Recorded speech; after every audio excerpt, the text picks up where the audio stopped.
যুক্তরাষ্ট্রের দিকে ঝুঁকলেই কেবল ভারতের রক্ষা।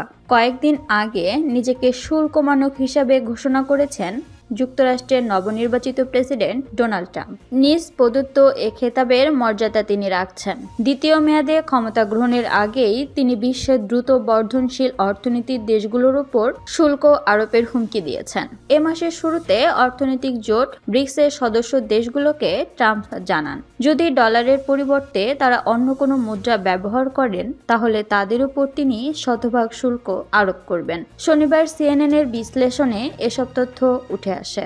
ব্রিক্সের অন্যতম প্রতিষ্ঠাতা সদস্য ভারত। বহুজাতিক জোটটির ক্ষমতার কেন্দ্রবিন্দুতে আছে তারা। জোটে চীন ও রাশিয়ার মতো দেশও আছে। অন্য দেশগুলোর মতো ট্রাম্প এবার ভারতকেও টার্গেট করার ঘোষণা দিয়েছেন। গত সেপ্টেম্বরে তিনি নয়াদিল্লিকে দ্বিপক্ষীয় বাণিজ্যের বড় অপব্যবহারকারী বলে অভিহিত করেন। নিজের প্রথম মেয়াদে ট্রাম্প পাল্টা পদক্ষেপ হিসেবে ভারতের লোহা ও অ্যালুমিনিয়ামের উপর শুল্ক আরোপ করেছিলেন।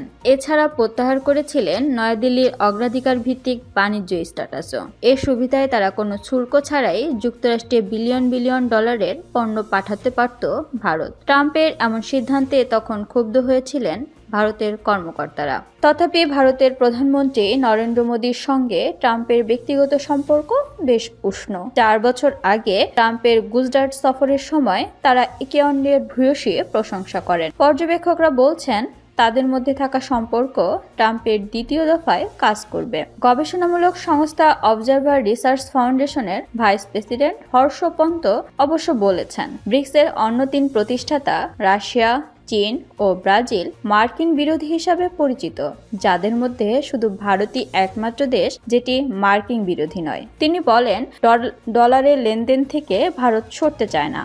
সম্প্রতি ভারতীয় পররাষ্ট্রমন্ত্রী এস জয়শঙ্কর বলেন, ডলারকে দুর্বল করার ক্ষেত্রে তাদের কোনো আগ্রহ নেই। কার্যত যুক্তরাষ্ট্র চায় ভারত যেন ওয়াশিংটন বিরোধী ব্রাজিল, চীন ও রাশিয়া থেকে দূরে সরে আসে। উইলসন সেন্টারের দক্ষিণ এশিয়া বিষয়ক গবেষক মাইকেল কুগেলম্যান বলেন, ট্রাম্প 10% শুল্ক আরোপের যে হুমকি দিয়েছেন তা কার্যকর হলে ভারতের জন্য খুব খারাপ হবে।